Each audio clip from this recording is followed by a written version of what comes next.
We've been working with some different components and from a telematics standpoint, right? So it's a specific device that's plugged into the car, to the vehicle itself. And it feeds information real time through the cloud.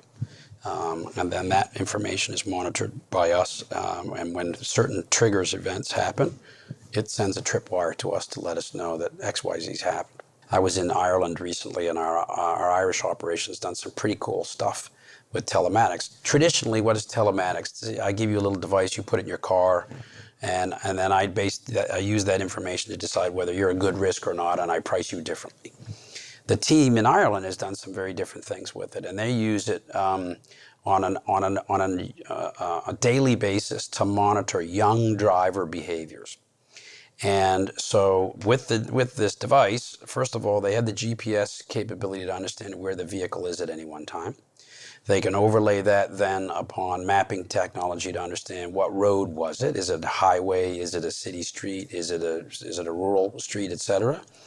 And they use the telematics then to monitor the speed. It's not just braking, etc., but it's speed. So we look for people to exceeding the speed limit, right? And how much are they exceeding the speed limit? So that we can begin to say, well, wait a minute, this person's behaving in the wrong fashion. We then use that information to say to them, hey, you've been twice now, you've been exceeding the speed limit by 40 kilometers in this kind of zone. A, that's bad behavior. B, that's increasing your risk of accident or injuring other people, etc. You need to correct your behavior. Here's what we'll do to help you, right? If after a couple more times they don't do that, then we say, sorry, we're not going to do business with you anymore, right? At the same time, and it wasn't even initially anticipated, I was amazed when I heard this, they can actually reconstruct accidents now. And understand who was going at what speed, how fast did they take the corner, were they on the right side of the road or not, etc. They've been able to use it to detect fraud, right? So, we had a situation where somebody rammed into a light pole 6 times, right, before they created the accident outcome that they wanted in that process. And we could retrace that through the telematics.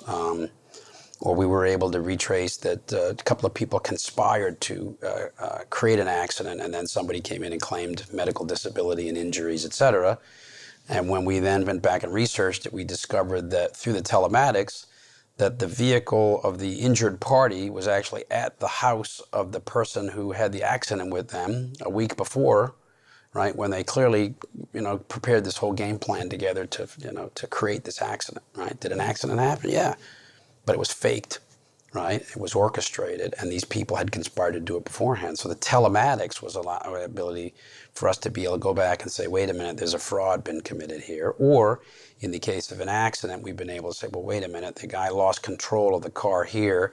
This is what happened, and we can recreate that almost digitally in that process, which has been pretty fascinating. So the next step, obviously, is because it's real-time information, we can actually begin to act upon an accident or an injury or something with almost immediate attention. So pretty cool. Different, but it's the type of thing that it's changing the way not only we can serve our customers, but the whole process is changing their expectations. In the past, the insurance experience, as I said before, is kind of like going to the dentist. You did it because you had to, not because you wanted to, right? But as we look to the future, more and more of what people are expecting isn't driven by my competitors' experience and how my customers feel. It's going to be driven by how they deal with Google or how they deal with, Amazon, et cetera. That's how they're going to derive an expectation around what we do for them. And so we have to stop thinking like an insurance company, because the disruption is not going to come technically from within the insurance industry. And I think that's where, for example, some of the fintechs that I've seen, the startups in this space, they get it.